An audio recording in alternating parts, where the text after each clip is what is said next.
hundreds of people are coming to each of my events, and many of them are Jewish, and they stand online afterwards, many of them crying, and they tell me that I gave them their ancestors back. A lot of this book is set in Warsaw, and it writes a lot about the Warsaw Ghetto and the uprising. While Gaza is being liquidated, block by block, inch by inch, by a state that claims the Holocaust as some sort of sick justification for its crimes, it's a shattering thing. To say here where I live is my country in a place as profoundly violent and racist as Eastern Europe, it has an implied motherfucker at the end. It's a defiant statement. And to me, it has a very similar emotional resonance to the Palestinian concept of samut, steadfastness. It's like, why isn't this part of Jewish history known? The Bundists opposed Zionism. They opposed it from the start. That was great, by the way. Shukran jazilan ya ma'alim. Ya ma'alim. You are great. Shukran ya ma'alim. Thanks, boss. Afwan. I'm actually really excited for this one. Okay, my next guest is the acclaimed and Emmy Award-winning artist and author Molly Crabapple. She's just flown into London from New York. Her new book, Here Where We Live Is Our Country, tells the largely forgotten story of the Jewish Labour Bund, a socialist revolutionary party founded in 1897 that built a mass movement across Eastern Europe, fought anti-Semitism, and from the very beginning, fiercely opposed Zionism. The book is already a bestseller. It arrives at a moment when the conflation between Judaism and Zionism is being questioned and rejected by more and more voices from within the Jewish community. So yeah, let's get into it. My name is Mohamed Hashem, and this is Real Talk. Molly Crabapple, it is such a pleasure to have you on Real Talk today. Oh my God, I'm so stoked to be here. No, listen, I'm so excited. Far Rockaway in the house. I'm so happy that you're here.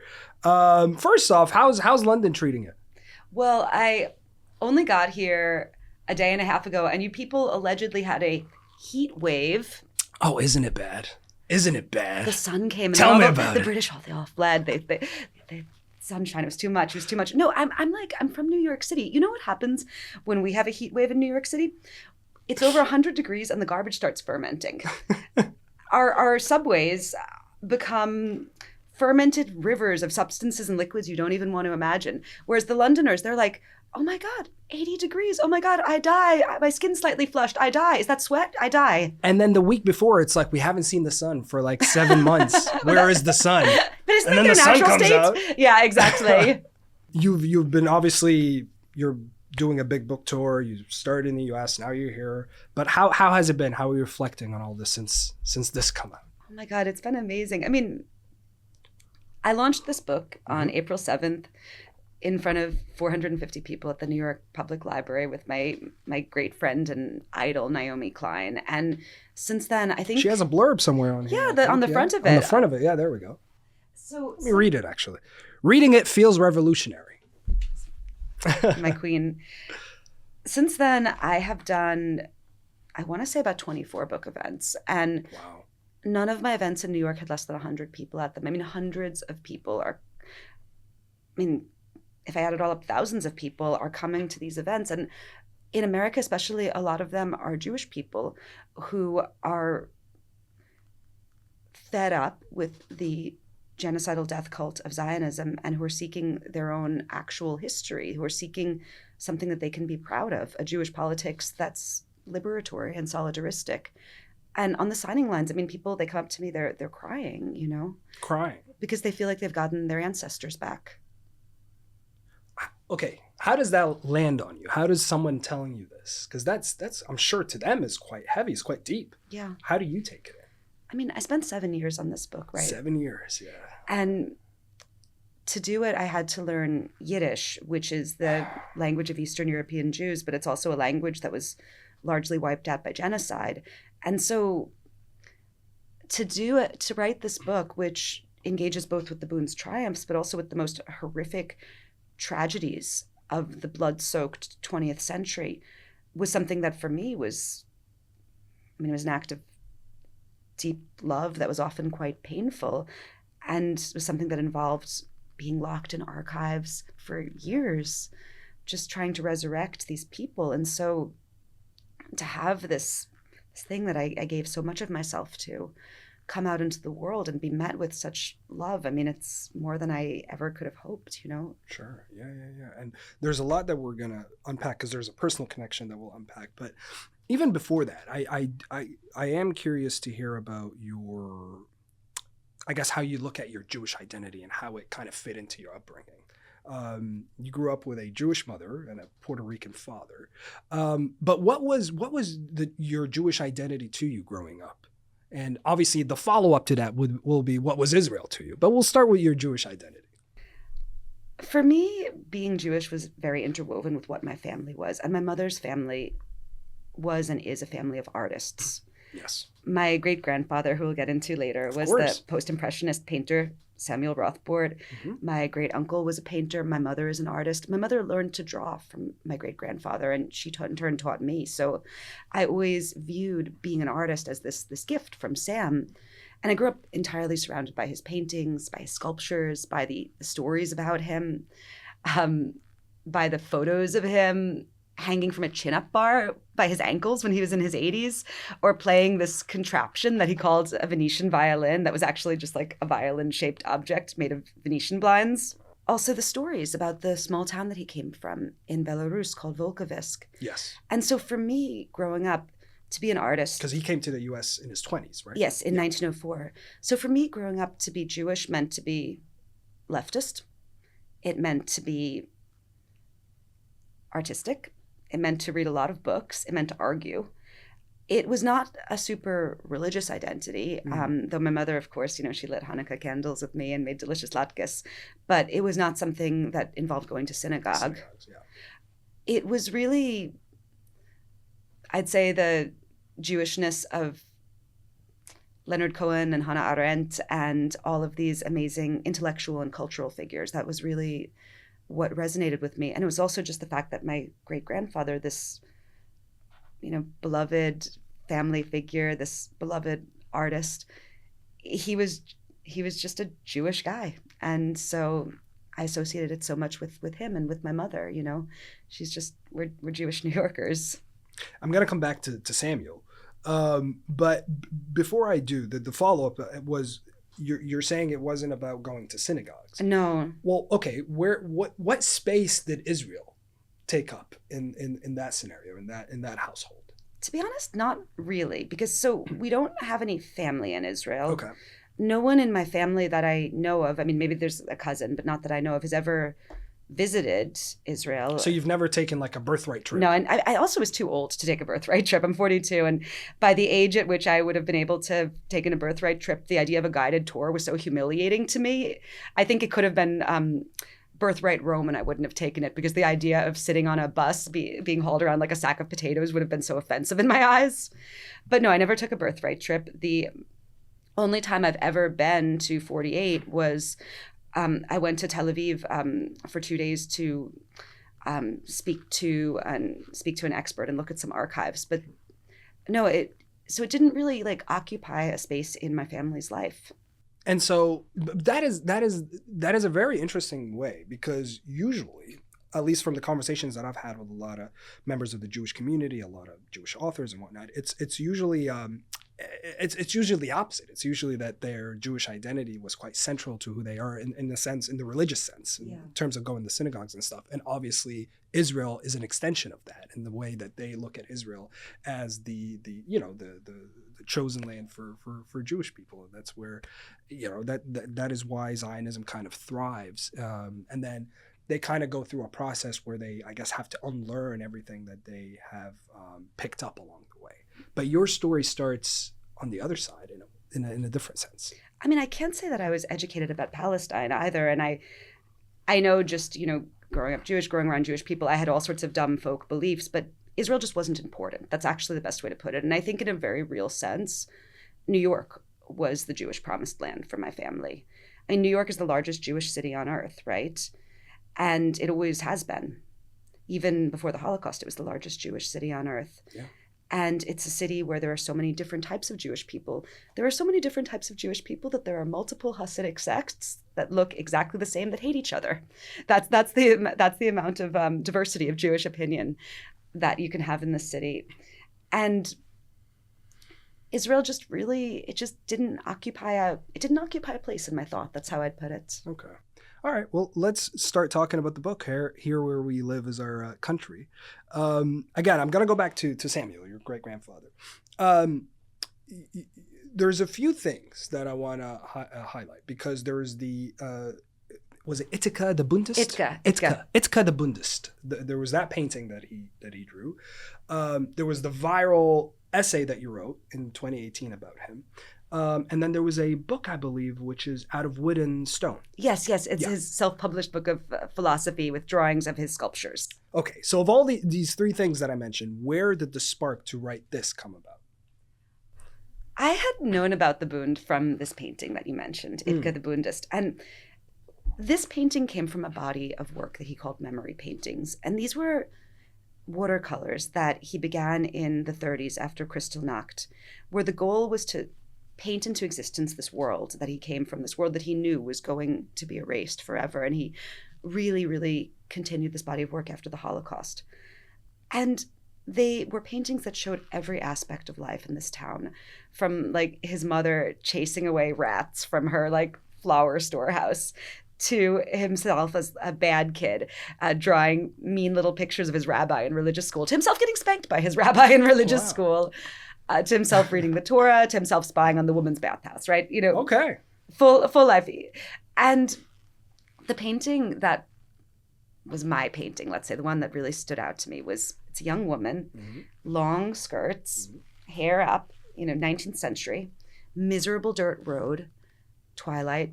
She's throwing a rock through a window. And next to her is her boyfriend throwing more rocks, right? Chivalry. Yep, there you go. And it was titled Itzhak the Bundist. And this image of this young... Her boyfriend is also holding rocks. He's holding rocks. He's holding rocks, yeah. So that she doesn't have to schlep the rocks, right? Of course. He's a gentleman. Yeah. No, I fully support this. Yeah, exactly. Date night. Date nights. And so... this was so different than whatever image I had of what a Jewish woman would be in the Pale of Settlement in the late 1800s, early 1900s. It did not involve throwing rocks with your boyfriend. And so I thought that the key to why this girl was so different was that word, Bundist. And my great-grandfather also left other clues. He talked about being in the underground. He wrote... When he talks about being in the underground, that means what? Did you know what that meant right away? Well, I knew that it meant that he was involved in some sort of anti-Tsarist rebellion, some sort of rebellion against the government of Russia, right? Which was because during the time sorry to cut you off, the time that he grew up in, it was a terrible time to be Jewish in Tsarist Russia. It was a terrible time to be Jewish. So the Tsarist Empire was lousy for everyone. This was an autocracy where you could get sent to Siberia for having a book club. It was a place with a secret police, with no free press, with no parliament, with very meager labor laws. It was a place where the country's wealth was looted for the luxury of this inbred royal family that squandered it on little diamond eggs that opened up to have little diamond birds inside. This is the country that everyone lives in, right? It's rough for everyone. But if you were Jewish, it was the worst for you. And I think something that's important to understand is that being Jewish in the Tsarist Empire was not a purely religious identity. You were a racialized minority. You could be a Jewish atheist. It didn't matter. It said on your papers that you were Jewish, and there were specific laws that were meant to restrict you. You could only live in a swath of land that was called the Pale of Settlement. These are the western provinces of Russia. You had limits on how many Jews could go to university. At one point, the military conscription term was 25 years for Jews and 5 years for Christians. 25 years? Because they wanted to forcibly assimilate people, to make them convert. And we know whenever any state targets a minority like this, that gives a huge license for bigots and for violent racism. And it's not a coincidence that the word pogrom is a Russian word, which means the violent mob attacks on Jews that were often done with to the indifference of the state, and sometimes with the connivance of the state.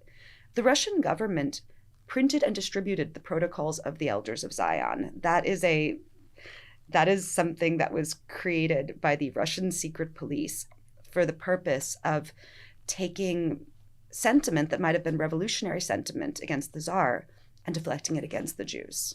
When you mention pogroms, I think of how, and this is something that you discuss, how the Polish government, and it's something we could, I guess, unpack maybe a bit later, but the Polish government that was leading these pogroms against Jewish people were also funding these Zionist militias. Yes, exactly. The Irgun and the Haganah, the Stern Gang. Exactly. So in independent Poland, which is sometime later because Poland was not an independent country under the Tsarist Empire, but in the later years of independent Poland, the government was run by this quartet of military men that were called the colonels. And these were empty-headed men with a bunch of medals on their chests who had no ideas about anything, and they lacked the charisma of Poland's founding father. And so as a unifying principle for Poland, they decided to turn to anti-Jewish racism. And they would spend the 4 years before the Nazi invasion prancing around the world, trying to get other governments to allow them to deport all 3.3 million Jewish citizens to either Madagascar, which was colonized by the French, or to Palestine. And they didn't just try to advance this mass deportation diplomatically. They funded terrorist youth paramilitaries in Poland who would go through Jewish neighborhoods, beating people, throwing bombs into shops, stabbing people, killing people sometimes while they screamed Jews to Palestine. They launched a boycott campaign against Jews with the backing of the Polish Catholic Church to try to financially ruin them so they would have to leave to Palestine. The whole politics was about deporting all the Jews and stealing all their shit. And at the same time as the Polish government is doing this, they are funding the Haganah, the Irgun, and Lehi, otherwise known as the Stern Gang. And they're giving them weapons, and they're giving them military training. And they're actually requiring recruits to leave Poland immediately after the training because they don't want them to use this training to defend their own communities in Poland. That's incredible. I'm gonna come back to it, but to finalize the point about your great grandfather and the Bundists. So where was that link to in terms of like what you started reading up, or I guess started searching up about him in terms of the underground, and how it led you to writing this? Well, for a long time I was just like, that's cool, that's fascinating. I mean, I grew up in a socialist home. My father is a Marxist Right. Professor. He taught me about surplus value when I was 6. He took me to Socialist Scholars Conference. I was very bored. I had tantrums, but nonetheless, part of my culture. And so the idea that, my great-grandfather was a revolutionary, it wasn't just like a cool family thing. I was like, Did it make sense? Yeah, it totally makes sense. It totally made sense. Yeah, of course, obviously. What else would he be, obviously. And so for a long time, I just filed that away as like a cool, interesting fact until I went to Palestine for the first time. I went to Palestine for the first time in 2015 as a guest of the Palestine Festival of Literature. Mm-hmm. And on that same trip, I was able to go to Gaza and to report for Vice. You did, for Vice, yeah. I read and anyone who's ever this been... was a year after the 2014 war. That exactly, Israel led on Gaza, yeah. After Protective Edge. And I went to Shujaiya, which is the neighborhood that Israel bombed and then bulldozed and then shot and then shelled. And it was like nothing I'd ever seen before. And I had, been to Syria the year before. So it's not like I was you've reported on Syria as well. Yeah, it's not like I was a naive person who doesn't know anything, right? But it wasn't just the violence of a bombing. It was actually like a deliberate attempt at erasure is what it looked like. Like someone had tried to take a giant fucking eraser from the sky and like wipe out human existence in this neighborhood. It was like nothing I'd ever seen. And, there's these tough, kind people living in the ruins of their homes that Israel had destroyed. And when anyone, I think, has been to Gaza, even then, you feel a few things, right? Like you feel the prison-like enclosure of the place. You feel a sense of being watched everywhere. They hear the drones there all the time. And this is long before the genocide began, right? You see the lights of the gunships. When I was there was some minor shelling that Israel did. I mean, I say minor. There's no shelling is minor, but you know what I mean. So you got to actually see it. I got to experience it, and you get disgusted and angry at the philosophy that the ideology that would be behind the imprisonment of these millions of people in this cage. And did you feel the same way in that moment? Yes. I mean, I remember being on the balcony of the hotel or the housing I was staying at, and I wasn't scared for myself because it was a foreigner building, and at that time, in my head, I was like, Israel wants to murder Palestinians. They're not going to murder fancy ass foreigners. It's fine. But I just remember sitting and listening to the shells fall. And then when dawn came and the azan, the call to prayer. Yeah, the for Fajr came, and it was just like this defiance, like pouring out of all of the shelling, right? Of all of the bombs, of all of the destruction. It was like one of the most powerful moments of my life. It was like nothing I had ever experienced before. Even you describing it, it's quite strong. Yeah.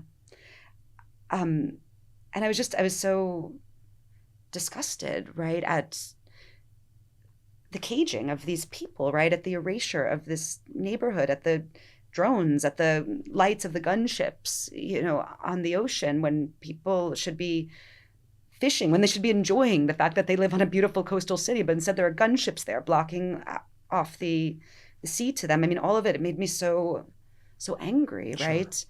And when I got home, and one of my vices, I would say, is drinking whiskey and looking at Wikipedia and reading Wikipedia aloud to my boyfriend. I think this is like a real nerd vice. Wait a minute. Yeah. Whiskey and Wikipedia. No, yeah, I know, never. Some viewers may feel called out. It's all right. We have a problem. It's okay. And so, and I would do this about all sorts of random interests. But shortly after I came back, I was doing this about the Bund because that's what I did. And then I realized that not only was this like an anti-Tsarist group, and not only was it a socialist group as I assumed, but it was an anti-Zionist group. Yeah.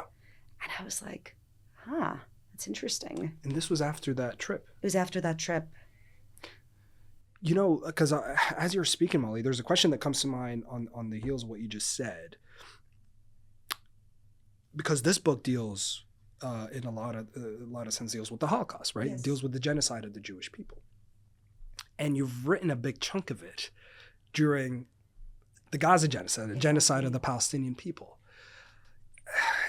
How does that, like, how do you carry both at the same time? Like, how did that weigh on you? How did you feel when you're this is unfolding in real time while you're looking at the past? I mean, it was one of the most shattering experiences of my life. I still know people that are in Gaza, right? People I worked with when I was there, people, who are funny, sarcastic, fascinating people who are now living in a killing cage. Many of my closest friends, my dearest comrades, my intellectual inspirations are Palestinian, right? I was in Palestine again in 2023, in that spring, with Palestine. While writing this, right? Yeah, while writing this. Yeah. It was before the genocide began. It was, I was a guest again of the Palestine Festival of Literature, and I was, staying afterwards in Mariam Barghouti's place, I remember like eating cherries on her rooftop and listening to music and just like in the West Bank. Yeah, in Ramallah, like just having a ball, right? Despite everything. And so Palestine was very vivid to me, not only as a moral issue, right? Not only as a humanitarian issue, but this is like a place that my friends live. It's a place that's a real place with real people who I love, right? So for me to forensically reconstruct the liquidation of the Warsaw Ghetto, a lot of this book is set in Warsaw, and it writes a lot about the Warsaw Ghetto and the uprising, while Gaza is being liquidated, right, block by block, inch by inch, by a state that claims the Holocaust as some sort of sick justification for its crimes. It's a shattering thing. I wrote a lot of this book at the New York Public Library, and there were protests outside all the time, and I would join them. It's incredible. Okay, I'm gonna go back to I guess where we left off about the whiskey and Wikipedia. So you let's talk about the characters, or the main crux of the book, the Jewish Labour Bund, because you said that you talked about how they were anti-Zionist, and that I think that is such an important aspect, but there's so much more to them. But let's talk about why you found them to be so significant. Well, the Jewish Labour Bund, they were a secular, socialist, anti-Zionist Jewish group. They began as an underground party in the Tsarist Empire. One of the biggest. In fact, the biggest. The biggest at one point. They took part in every single event of importance in the first half of the 20th century in Eastern Europe. 1905 revolution, the 1917 revolution. They beefed with Lenin. They were always anti-authoritarian like that. Right, because they didn't get along with communists. They didn't, no. So they helped found a party that's called the Russian Social Democratic Labour Party. You know, us lefties, we love the long acronyms. And they helped found this group. They were a third of the members. And this group would eventually, through a variety of twists and turns, and also including the Bund's expulsion, they would become the Communist Party of the Soviet Union, right? And that was a group that the Bund helped found, and that the Bund was bullied out of by Vladimir Lenin in 1903. So this, the issues that they would have with first the Bolsheviks and then the Soviet Union, these are the issues that come out of intimacy. These are the sort of beefs that you can only have with people that you know very, very well. They came out of the same milieu that I call exile land in the book, yep, which is a milieu of exiled radicals from the Russian Empire that springs up in all of these cities in Western Europe to write newspapers, to smuggle pamphlets back into the country to try to overthrow the Tsar. The Bund, their leaders would be in exile land, but in the Tsarist Empire, they would become a massive party. They would have 30,000 members at a time when the Russian Social Democratic Labour Party, which was supposed to represent the whole empire, mm-hmm, had 5,000 members. Oof. Wow. They would build an amazing counterculture. And this counterculture, I use that word, it's from a great scholar named Jack Jacobs. It's not my own, but it's like the best word for it. This counterculture, it would educate shtetls. It would encompass an amazing labor union movement. They would have newspapers, publishing houses. They would champion Yiddish. So Yiddish is the language of the Eastern European Jewish working class. And you had to learn it. I had to learn it. Yeah. I had to learn it. And it's a classic diaspora language. So it comes from medieval High German, from the Jews that lived in the Rhine Valley in Germany that were then expelled to Poland. It's written with the Hebrew alphabet, the same way that you have many languages of Muslim countries that aren't related to Arabic linguistically, languages like Farsi and Urdu, sure, that are written with the Arabic alphabet because people want to read Quran. It's the same with Jewish diasporic languages. You have languages like Yiddish or Ladino, which is based on Spanish, that are written with the Hebrew alphabet because Jews want to read their sacred books. But Yiddish it's not related to Hebrew. It's just, it has the alphabet and vocabulary. And then it picks up words from all the countries that Jews passed through. So Russian, Ukrainian, Polish, and English, where the Hasidic people speak Yiddish. In America, where the Hasidic people live in big communities now, it's picked up a lot of English. So it's this diasporic language that's really just demeaned. How hard was it to learn? Oh, so hard for me. I mean, I will admit, like, the Germanic languages are a challenge for me. I never studied them. Sure. I know Spanish from my father, and I have a long and unrequited love of the Arabic language. Do you speak Arabic? So this is why I say unrequited. Shwaya fayed. You know what? How about we just continue this in Arabic? Let's just do it. La Nisitu kil kalamati. See, this is the side that people want to see to Molly Crabapple. They want to mock my bad Arabic. No, so that was great, by the way. Shukran jazilan ya ma'alim. Ya ma'alim. You are great. Yassine's laughing. Look at him. He's having a time. But so I Shukran ya ma'allim. Thanks, boss. Afwan. No, so I say unrequited though because I never mastered Arabic. I love it so much, but it never loved me back enough to give me fluency. So, but it's my favorite language. Oh, it sounds. Would you, not to get hung up on it too much, but was there a specific dialect that you were picking up? Or? So this is the dorkiest thing ever. Maybe some of your readers will appreciate your listeners will appreciate the true dorkery of this. I did not study it in school because I went to a bad art school. Instead, I got a copy of Al-Kitab secondhand. Do you know Al-Kitab? I've heard of it. I've never read it. It's the terrible Georgetown book where you learn the phrase al-adab al-mutaqarrina before you... Al-adab al-mutaqarrina. Yeah, before you learn la. Before you learn no. La. Yeah. Wow. Yeah, it's truly a terrible textbook. It's about a lonely and socially maladept girl named Maha. And you just read that on your own? Or? Yeah. I just taught myself that on my own with CDs and that, and then that's why I'm so bad at pronouncing it. But then I co-wrote a book with a Syrian journalist named Mohamed Hashem, and he was an English literature student, and that was on the Civil War, right? Yeah. Go ahead, and he because he was helping me improve my Arabic, so he would give me like Nizar Qabani books of essays, and I would. But that's not easy. Arabic. It's not easy. No, so I knew like I can still read Fusha, you know. Sure. But I feel like Arabic, much like English, it's this language where when you read it, you don't necessarily know how to say the words. So I would like make all these very comical errors. Like for a long time, oh God, I'm gonna butcher it. No, let's go. Readers, let's go, don't listen to me. We're here. So this is how I mispronounce words. Like I would pronounce like it's ishtiraki. Ishtiraki is socialist, right? Yep.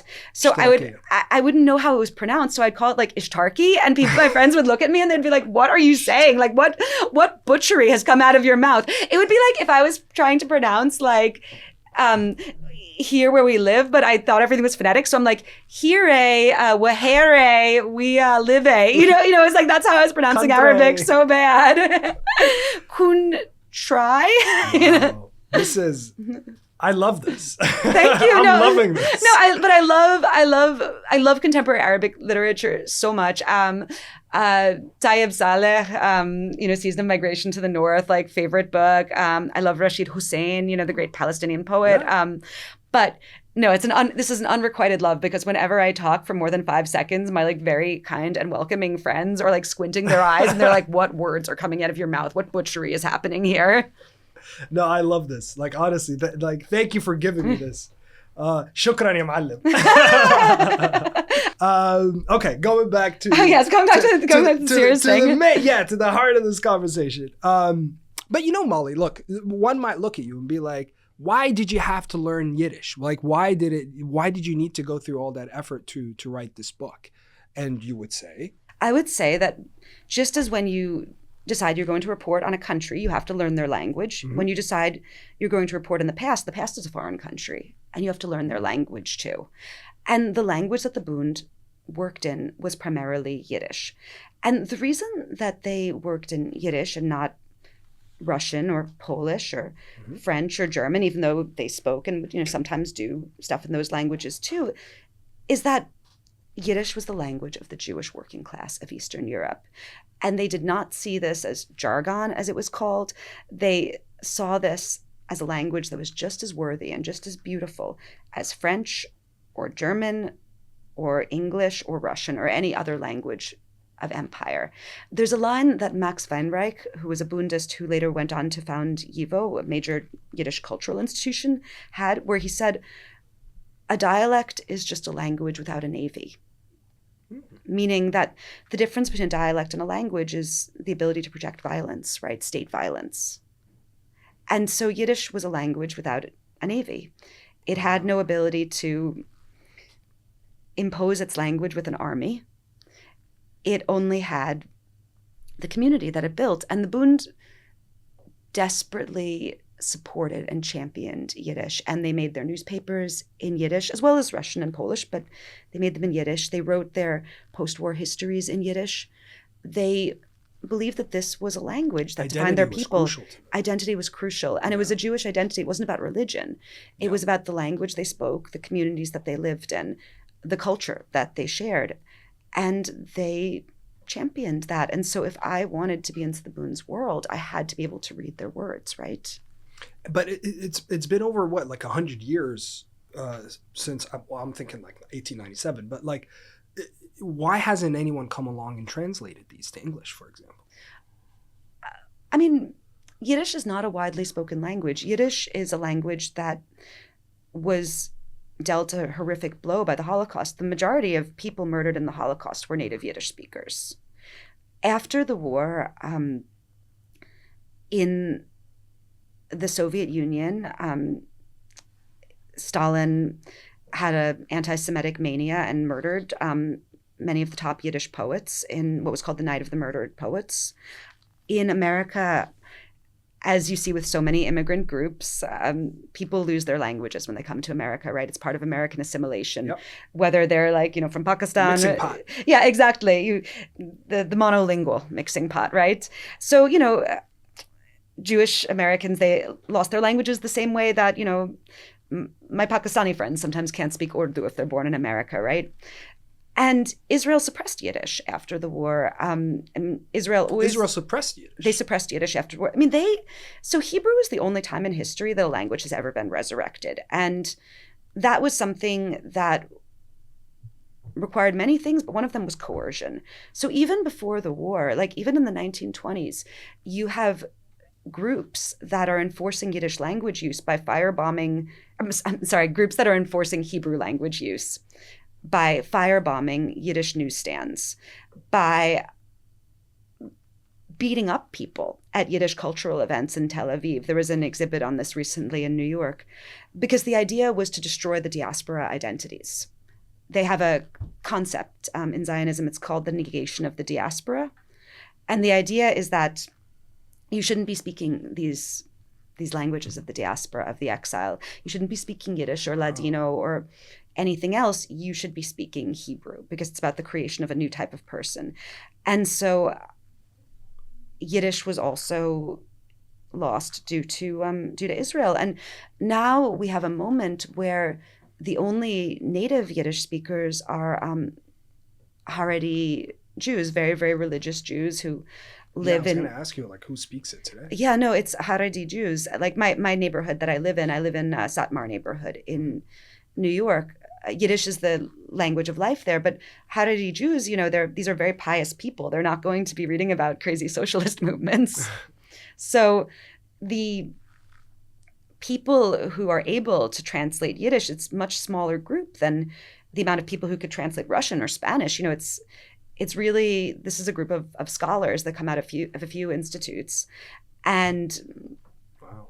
So there just isn't, there's so much Yiddish text and so relatively few people who can translate it. There's just this like vast, it's an ocean. It's like a treasure hoard of Yiddish that has never been translated. And that was your only way to access these archives. My only way. That's incredible. And a lot of them, it's not even digitized. Like there was an anti-Zionist pamphlet I wanted that the Bund wrote. I had to go to the archive, take pictures of every single page, and then translate that myself. That's how I had to be sitting in the archives with the microfilm, and I'm like spinning the microfilm. I feel like the Wicked Witch in Sleeping Beauty, with her spinning wheel. And I'm there trying to be like, okay, what did they write about Kristallnacht in 1938? What did they write about this? What did they write about that? And just like squinting at these like bad microfilm. No, it was just a huge act of excavation. I mean, I remember looking at stuff that was printed in the Warsaw Ghetto on this type of printing. It's called a hectograph. It's so blurry. It's so, you're like, what is that? Is that, what letter is that? Is that a meme? Is that a toff? I don't even know what I'm looking at, right? Because it's so hard to see. But that's how I did this book. I did a massive amount of translation for it. And I also, because the Bund, they lived in an Eastern European world, and they had, comrades and lovers and enemies who were Russian and Polish speakers. I also worked with Russian and Polish translators as well, so that I could get those perspectives. And that's not even counting all the traveling you did as well. Like, there's so much that went into this. I went to Latvia, to Lithuania, to Poland twice, and I went to Ukraine during the Russian invasion. And I wanted to walk the streets that the Bund walked. Yeah. And a lot of these places, the war destroyed them. Like the Nazis, after the Warsaw City Revolt, which is different than the Warsaw Ghetto Revolt. The Warsaw City Revolt was when the Christian Polish population of Warsaw rose up in 1944. As an act of revenge for this revolt, the Nazis systematically destroyed Warsaw. Warsaw was called the Paris of the East. It was one of the most beautiful cities.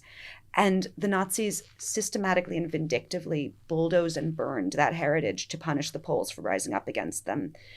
And then the Soviets, who, backed a dictatorship after the war, they laid a new grid over a lot of what was left. And so a lot of Warsaw, like you can never walk those streets that the Bund walked because they spatially don't exist anymore. But at least I wanted to breathe the air, right? Did you feel like you lived with these characters? Oh my God. They've come to life? I did. There were two characters. One of them is Sofia Dubnova. Yeah. She was an avant-garde Russian poet. You could tell that you had an affinity. Like you really liked her. She was my woman, Sofia. So Sofia, she's an avant-garde Russian poet. She's also a Bundist revolutionary since she was a teenager. She smuggled pamphlets by taping them to her body to look like a pregnant belly. She incited military mutiny in these like little garrison towns. She hid fugitives in her home. But she was also an artist. She was someone who loved the costume balls that art students in Munich would throw. She loved to recite her poetry in smoky basement cabarets. She loved to be friends, not just with revolutionaries, but with crazy bohemians too. And as someone who is an artist and who is a socialist myself, I know so well that tension that exists between those two roles, right? The uneasiness, but also richness that's there. The skepticism with which you sometimes view like the big talk of your fellow leftists, but also the skepticism with which you sometimes view the detachment of your fellow artists, like the sense of being in between two worlds. And Sofia was so that for me. And she wrote a memoir that was called Bread and Matzah. And your Jewish listeners will know exactly why this is like a very funny thing, because you can't matzah is what you eat during Passover when you're not allowed to have bread. Okay. So it's a contradiction in terms. And she wrote this memoir, which is so human and so beautiful and so alive. Like it's not like the dead words of some Marxist text talking about economic theory. It's like it's alive, and it's a vivid witness to the Russian Revolution, to the Revolution of 1905, to interwar Poland, and to the Nazi siege. She ends it upon leaving Warsaw in 1939. And no, she lived inside me. Bernard Goldstein, another one of my characters, he was a scar-faced thug who was the head of the Bundist self-defense militia in interwar Poland. This is someone who fought the nationalist youth groups, the nationalist terrorist gangs. He fought them with clubs and brass knuckles and with his fists and with guns sometimes. He was someone who risked his life every day in defense of the Jewish community and in defense of their right to stay in Poland, the land of their birth. Yeah. And that's, I want you to keep going, but before I cut you off, before I let you keep going, this is an important thing to pause on, because the Bund's ethos, one of their biggest concepts was boycott. Yes. Hereness. Yes. And that is something that was quite defining to this movement. Yes. But I'll let you talk about it. The Bund believed something that ought to be human nature, but was utterly revolutionary at that time. And that was, they believed that Jews had the right to stay in their homes in Europe. They believed that despite the racism of their societies, despite the constant incitement by governments who believed that Jews were swarthy Oriental foreigners who ought to fuck off to somewhere else, the Bund believed and they fought for the right of Jews to stay in their homes. They thought that they not just had the right to be tolerated in Europe, but to flourish, to live free and beautiful lives, and to fight for what they called the better and more beautiful world alongside their neighbors, the Poles, the Russians, the Lithuanians.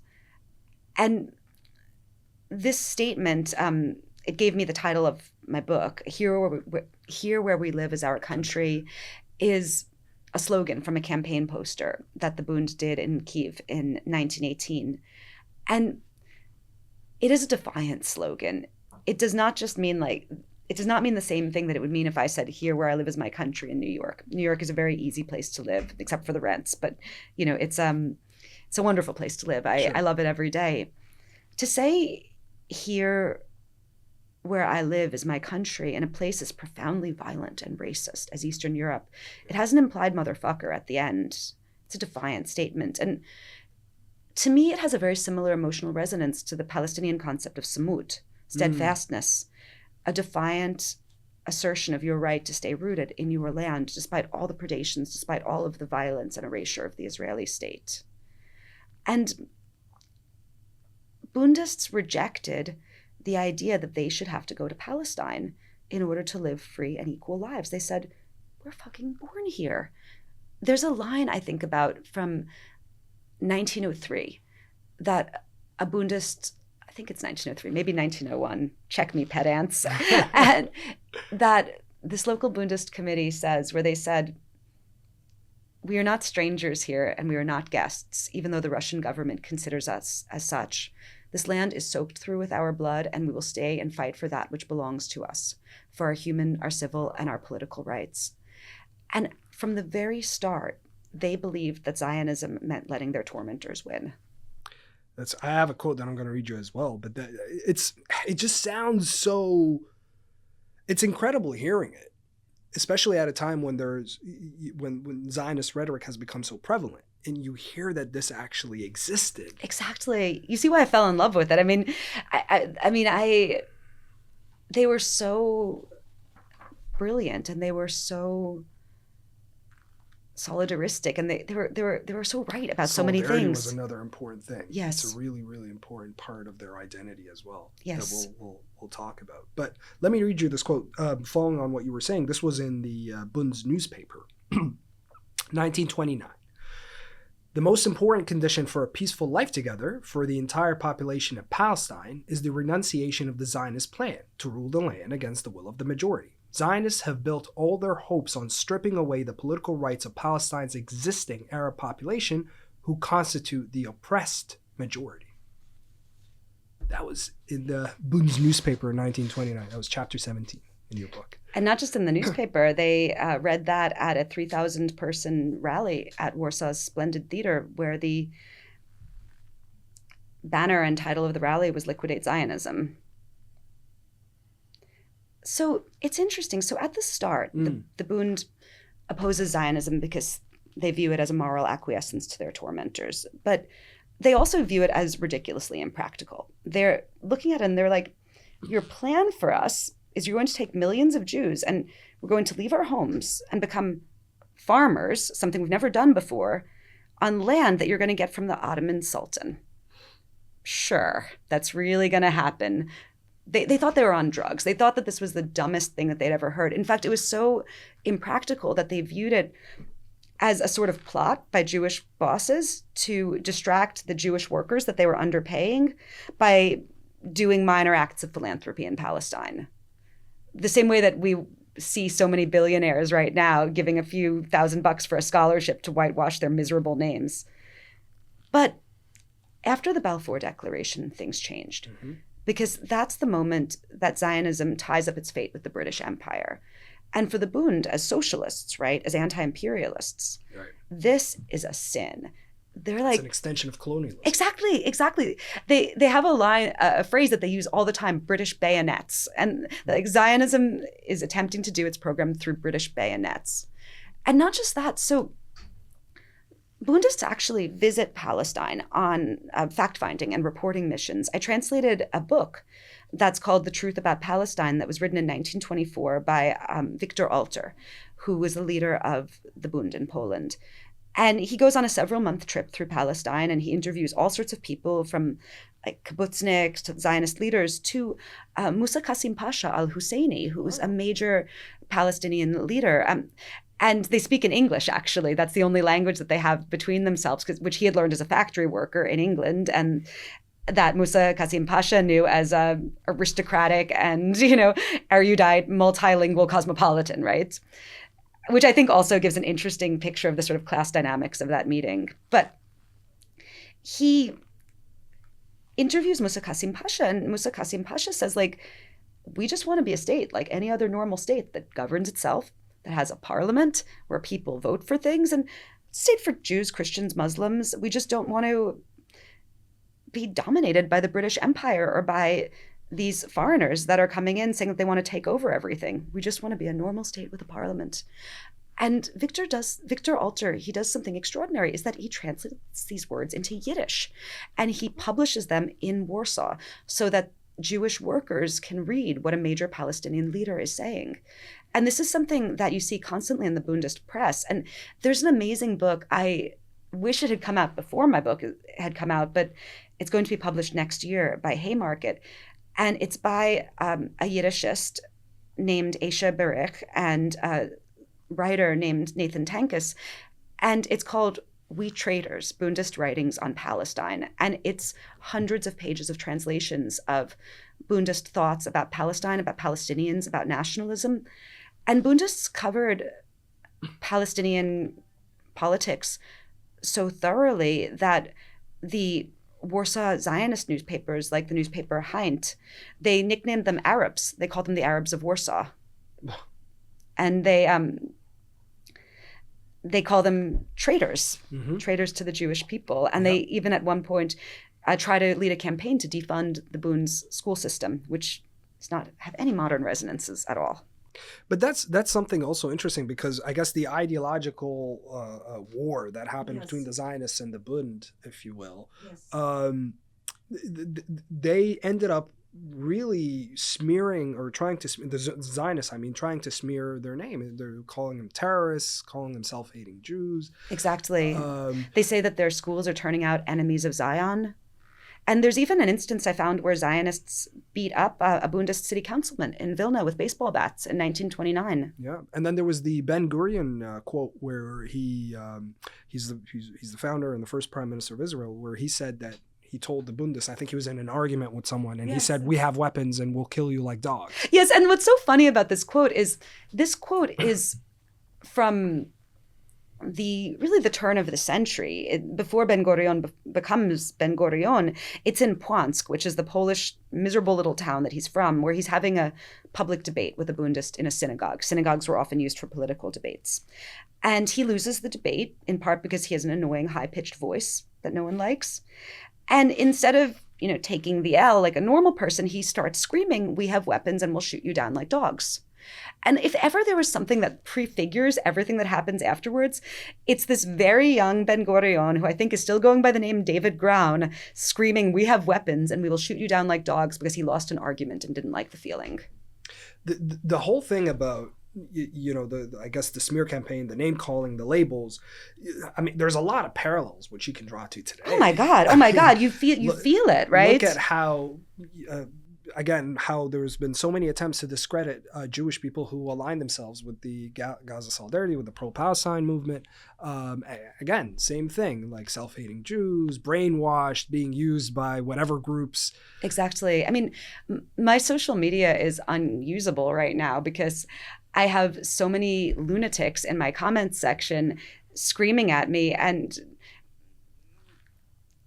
making conspiracies about me, or also like laughing about the deaths of the Bundists and the Holocaust. I find this the most disgusting. Like, I have comments that over and over again, LOL, the Bundists got themselves gassed, objectively hilarious. Deflecting the blame for the Holocaust away from the Nazis onto its victims. These are the defenders of the Jewish people. But no, you see this exact thing playing out. And the Bundists opposed Zionism. They opposed it from the start. Their opposition grew as Zionism got in bed with the British Empire. They opposed it because they thought it was racist. They opposed it because they were socialists, and socialists believe in human equality. They opposed it because they knew and reported upon the land evictions, the deliberate impoverishment and dispossession of Palestinians. They reported about how the Histadrut, which was a Jewish-only union, would do violent pickets to try to evict Palestinian agricultural workers from their jobs. They reported about the residential segregation. One Bundist article I read, it even reported about an Egyptian Jew who was thrown off of a minibus because the driver confused him with a Palestinian.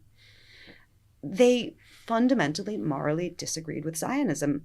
And also, as we were talking about the Zionist collusion with this incredibly racist, poisonously racist Polish government, the Bund also hated them for that. There's a line that Henryk Ehrlich, who's their other Polish leader, has where he says, Zionism has always been the Siamese twin of anti-Semitism. Yeah. I have a quote from Ehrlich. But as you're talking, Molly, I know we talked about it a little bit earlier, but it's like, why isn't this part of Jewish history known? Like, why did Zionism become so prevalent? And I know that there's one way to look at it is because it didn't fit the mainstream narrative. But why do you think it wasn't as... It can't just be the Yiddish aspect, or is it? No, there's a number of reasons. The first is that, like all the Jews of Poland, the Bund were physically destroyed. 90% of Poland's Jews were murdered. Yeah. The cities, the towns, the lived geography that they were in was erased by a genocide. A genocide that didn't just take people, right? But it took archives. The Nazi genocide was the first reason, right?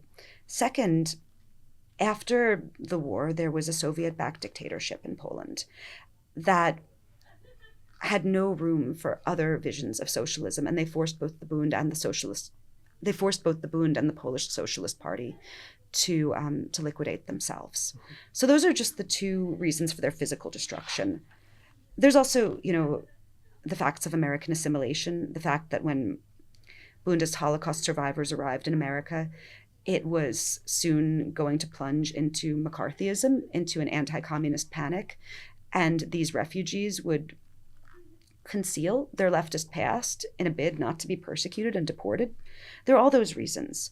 But I truly do think that the primary reason, not for its physical destruction, but for its cultural destruction, its destruction in memory, is because they opposed Zionism. Really? And they did not just oppose Zionism before the war, they opposed it afterwards. There's a line that I think of from Shlomo Mendelssohn. He was a great Bundist pedagogue. It was the last article he wrote before his death, which was at the beginning of 1948, where he talks about he uses the word totalitarian methods with which Zionists are asserting their control of Jewish life, both in these displaced persons camps that held Jews after the war, but also in Jewish communities around the world. And he says it's ironic that Jews, who are the primary victims of fascism, would be adopting its methods. And he says, and I quote, "It's as if the slaughterer infected the victim with his germs during the slaughter." And Zionists fought to suppress Bundism, just as they fought to suppress all Jewish visions that opposed the ethnostate. Why did the Bundists fail? Like, did they fail or were they failed? They were failed. They were failed. They were failed. I mean, when I wrote this book, I will admit I had this sort of hope that it's naive hope, it's a stupid hope, but this was my hidden hope, I would say, that I could have found some magical way that the Jews of Europe could have saved themselves.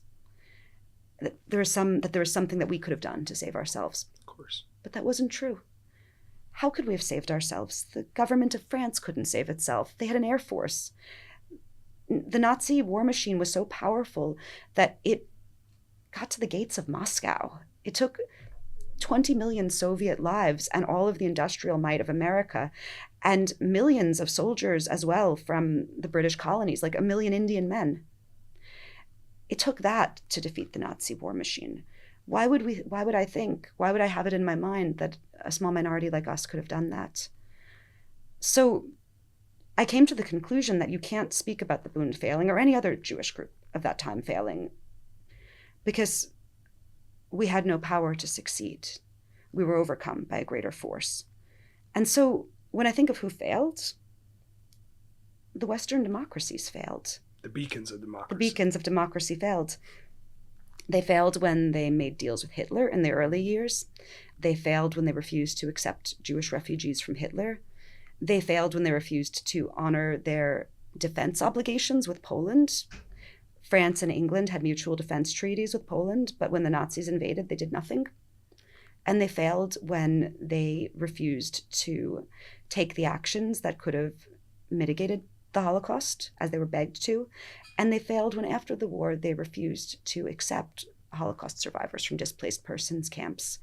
And this betrayal... And that was something that the Bundists pushed for. The Bundists pushed for. And the Bundists had connections with the former Roosevelt administration, because many Bundists became major labor leaders in America.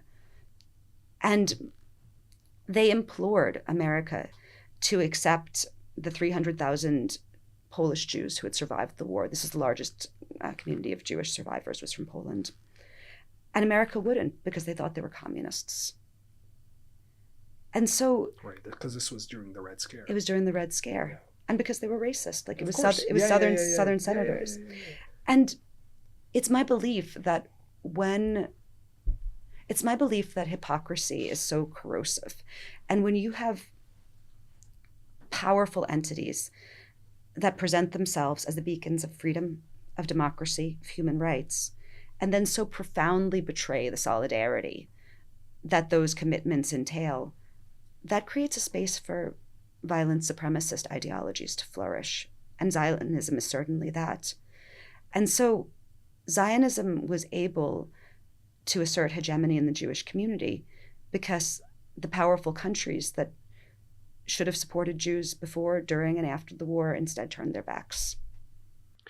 You know, you had another quote, but this was Albert Camus. And this is when Spain fell to the fascists. And you quoted him, and he said, "It was in Spain that my generation learned that one can be right and yet be beaten, that force can vanquish spirit, that there are times when courage is not its own recompense." Yes. Did you have any fears when you were writing this book? I wanted to do these people justice. It's a very weighty thing when you're writing the story of people who have been deliberately erased, especially this is the first popular history of the Bund. And I was so afraid I wouldn't get it right. And especially, there were family members of Bundists, people like the great poet Irena Klepfich, or the labor leader, Mark Ehrlich, Viktor Galinsky, my friend, whose father, Shlomo Galinsky, ran the Bund's Medem Sanatorium. And these people entrusted me with their memories. And I think my big fear was that I wouldn't do it justice. How do you carry this book right now? And I think we touched on this earlier, but I want to bring it back to contemporary times. How do you carry this book with everything that's happening in the world right now? I mean, you started it when there was you were writing it when there was a genocide in Gaza. Now there's wars on multiple fronts by Israel. There's Lebanon, there's Iran. Yeah, they're trying to steal southern Lebanon right now. I mean, I write about the genocide in Gaza in my book, and I draw parallels. And I think the way I carry it is that I'm trying to think of how to phrase it correctly, but there are two sort of audiences for this book, and one is Jewish and one is not. And for non-Jewish people, for leftists, right, for people who believe in human solidarity, I view this as their ancestors too. For me, the Bund story, it's not just a Jewish story. It's a story of the left. It's a story of rebels. And all of us who fight for the better and more beautiful world can claim them as part of our heritage. And I think that there's so much to learn from them in that regard. But for Jews, so many Jewish people, especially young Jewish people in America, they're turning away from Zionism because they have good hearts, they have good souls, and anyone with a good soul looks at the savagery, the horror that has been inflicted on the Palestinian people, on the Lebanese people, on Iranian people, on people in Syria, just the horror of that. And they don't want anything to do with the state or with an ideology that is inflicting that horror. But they have a hole in them, which is where their history ought to be. And that's because many people who went through traditional Jewish education, they had been sold a bill of goods where all of Jewish history between the Roman destruction of the temple and 1948 is nothing but ash. All of that is a story of weak, cringing shtetl Jews who were eventually gassed at the end. And the only redemptive thing is the big, strong, brave Israeli war criminal bravely oppressing others. And when they reject that narrative, they have a hole. They have no idea where they come from. They have no idea who they are. And hundreds of people are coming to each of my events, and many of them are Jewish. And they stand online afterwards, many of them crying, and they tell me that I gave them their ancestors back. Yeah, and you said this earlier, but let's talk about it a little bit more now, because I hearing something like that you gave them their ancestors back, and I'm sure that you started maybe when you wrote that 2018 essay in the New York Review of Books, you got a taste of that as well. I did, yeah. Jewish readers read it and came to you with feedback, but what do you want the legacy for this book to be?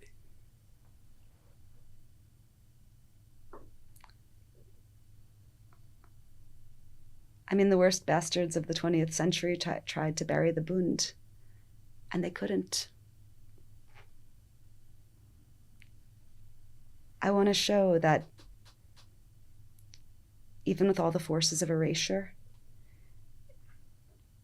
of violence, of censorship, of genocide, there are some legacies that are too strong to ever erase, and that bodies rot, but that ideas remain, and they resurface like buried gold. I mean, I don't even need to ask a follow-up after that. I think that is where we end things. What a beautiful ending. Molly, this was lovely. You're lovely. Thank you so much for doing this. I genuinely appreciate it.